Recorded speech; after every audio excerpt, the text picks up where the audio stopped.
comes the back straight. Let's do this.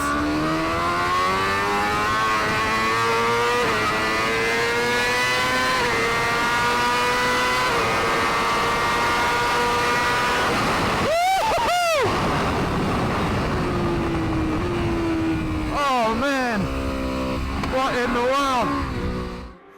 world? Far out. Like, I've had some good days in my life in this job. I gotta tell you, this is probably the best day I've ever had as a motorcycle journalist. I got to ride this thing. The World Superbike Champions motorcycles, Toprak Razgatlioglu's BMW M1000 RR, full factory, 140% factory race bike.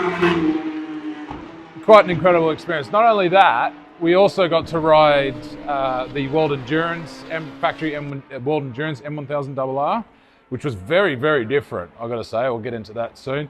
We also got to ride the Alpha Racing customer Superstock bike and the customer Super bike as well.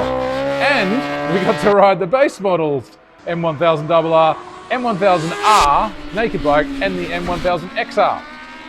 I'm not going to bother with some of them because it's like I'm just going to be tripping over myself. So we're going to come back to this one because I know this is the one that everyone wants to know about. I'm going to start on the Alpha bikes. So both model bikes for the Alpha bikes you can buy yourself. The Superstock bike is going to cost you 45,900 euros, so it's going to set you back. And the Super bike is going to cost you 149,000 euros. So quite the pretty penny if you are planning to go racing. But for that money, you get the best customer race bike that you can pretty much buy. I mean, like, these things are not actually that easily accessible anymore. And they're gone are the days when people could go to any particular big race shop and buy effectively the same bike that they're racing in the World Championship. The Alpha Technics Superbike, I've been told, is very, very close to what this bike is, what Toprak's bike is. And I gotta say, like, when you get on a standard M1000 RR, you're like, wow, this thing's good. And then you get on the Alpha Racing Super Stock bike, and you're like, oh man, this thing is so much better. And then you get on the Super bike, all of which you could buy, you're like, oh my God, like the level just goes up and up and up. And of course, so does the expense, but that's what you're paying for, because you are paying for the best customer race bikes that you can get. Speaking of which, it's just rolled in there. Thing sounds like it wants to hurt you, but believe it or not, that Superbike, that customer Superbike thing is so easy to ride.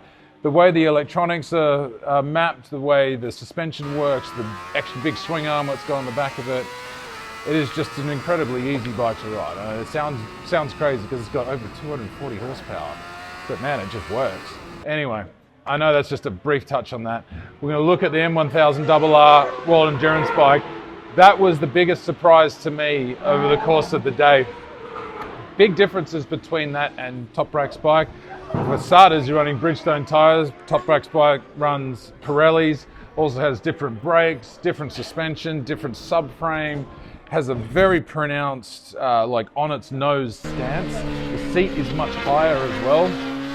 I actually found the World Endurance bike the hardest to ride out of all of them, which I thought was kind of interesting given the fact that it's designed to be ridden for 24 hours. However, it is designed to be ridden by 3 different people. So you've got to bear that in mind when you're talking about setup. You've got to make sure that everyone can ride it over a really long period. The engine was a kind of known quantity, really. It wasn't that different in terms of overall spec to something like the Alpha Racing Super Stock, or Super Bike, I should say. So, you know, around the 240 horsepower mark. But yeah, it was a different kind of feeling, a little bit more nervous than what I had originally felt, and the brakes did feel significantly different.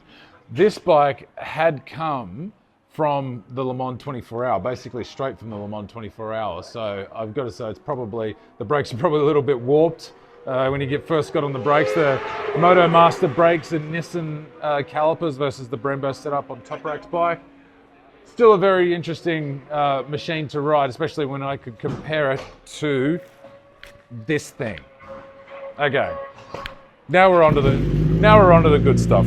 Gotta be honest, man, this is the best bike I've ever ridden in my life. As far as a performance motorcycle goes, I've been lucky enough to ride Grand Prix bikes, World Superbikes, Britons, like pretty much every one of my dream bikes aside from a 500cc two-stroke. And this is the best bike I've ever ridden. It is unbelievable. You're going the real deal? Yeah. Yeah, man. Going the big boy. Okay. Oh man, what a different feel.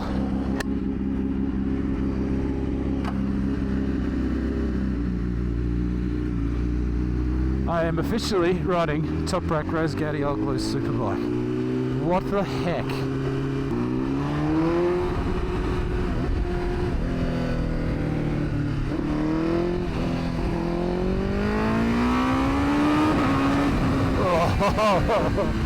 Oh my goodness. What the heck?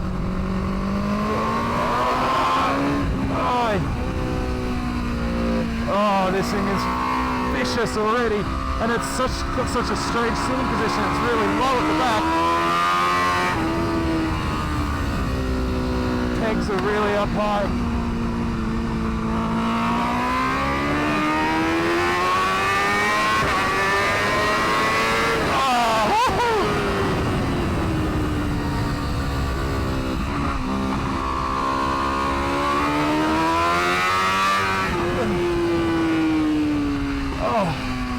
It gets off corners like it's got a rocket up its butt.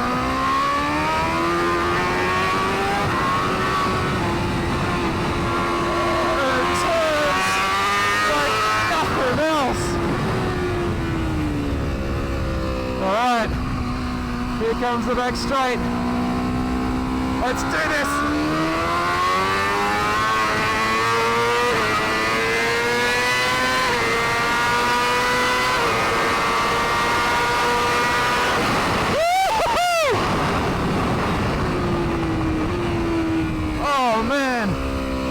What in the world?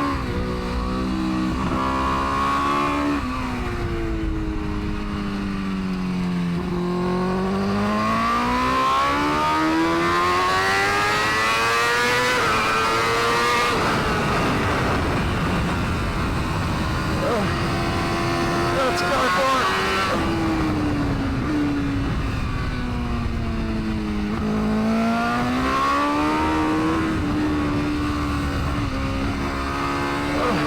We're going to concentrate here.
I've ever ridden. It's a force. It's just an absolute force of nature, this thing. It is so fast, but it's so deceptively fast. Like before you know it, you hit a braking marker and you're doing 30 miles an hour faster than you were on the Superstock bike. It's incredible. Like 200, they won't tell me exactly what kind of horsepower it's got. 240 to 250, that's what I've been told. You know, when you test these kind of bikes, they are very cagey in terms of what specs they give you, because they don't really want you to know.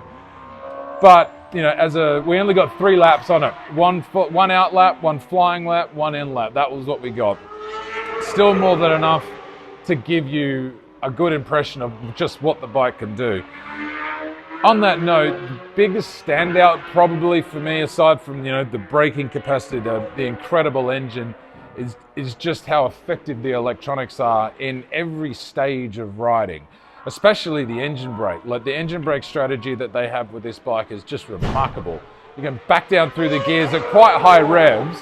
You can't go down that back straight here at Cremona and just go bash, bash, bash and just hope that it's going to be fine. You got to stick the gears properly. But the engine mapping is just so good. It's just creamy smooth, and it pulls you into the corner. They've got it ramped up so that as it's higher up in the revs, it'll pull you into the corner. Interestingly, with the electronics, I sat down with Christian Gonshaw, who's the technical manager in the Rokit WorldSBK BMW factory team, and he explained to me a bunch of different things about how they've got the electronics the way they are. Effectively, they are predictive electronics, essentially, and they're not GPS. They're not GPS electronics. That stuff's banned in WorldSBK, but it is effectively learned systems corner to corner. So it's all judged on different lean angles, different throttle positions. They can map everything: wheelie control, engine brake control, traction control. They can map that corner by corner. So the bike doesn't know that it's there, but it does. It's way above my pay grade of my level of understanding.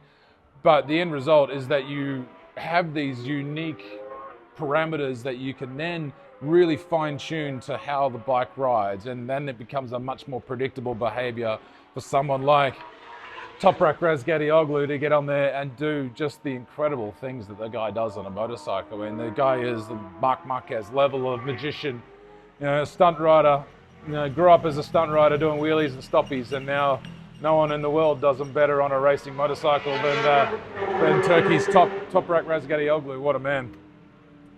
Thumb brake on this bike. You've also got a rear brake down here as well, so you can sort of modulate them mid-corner, so that's a nice little feature. I always find that. The riding stance itself is very wide, like the handlebars themselves are quite wide. So you almost have a bit more of a naked bike feel, like the standard bike feels almost quite cramped in comparison to what you have here. Interestingly, the seat as well, you sit much more in the Toprak bike than you do on something like the World Endurance bike. Geez, these things are loud, man, far out. Yeah, you sit much more in this bike. It's much more comfortable, which again is a bit of a conundrum with the World Endurance bike as to why it's so much more on its nose, but each rider to their own in terms of setup.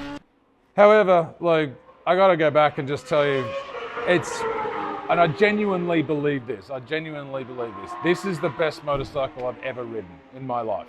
As far as a sporting performance motorcycle goes, this is the creme de la creme of motorcycles for me. It's different for Toprak because this year he is now on a full production-based chassis. Previously in 2024, when he won the championship, he was on they call it super concessions, which had varying levels of stiffness within the chassis. Again, talking to Christian Gonshaw, he was telling us that it's not so much of making a chassis stiffer or more flexible or whatever. It's not just as simple as that. It's all the different parameters within those areas of stiffness and feel that they can fine tune independently. And that was what the previous chassis was so good for. And Toprak told me just before that the 24 bike would finish corners much better than what this one is. But that's his level of riding, I'm trying to do it as far as just a punter goes. For me, it is so far above my ability as a rider. And it's been an incredible day. I've got to say thank you so much to BMW, to BMW North America, to anybody that signed off on me doing this. I've only ever ridden one WorldSBK Champion's bike before, and that was Jonathan Ray's bike in 2016.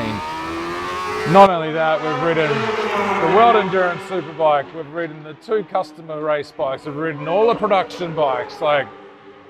What a day. I can go home a happy man now. So thanks for listening to me waffle on about this. I could talk underwater with a mouthful of marbles with this bike. What an experience, what a bike. Thanks again, guys. Keep a rubber side down. See you next time.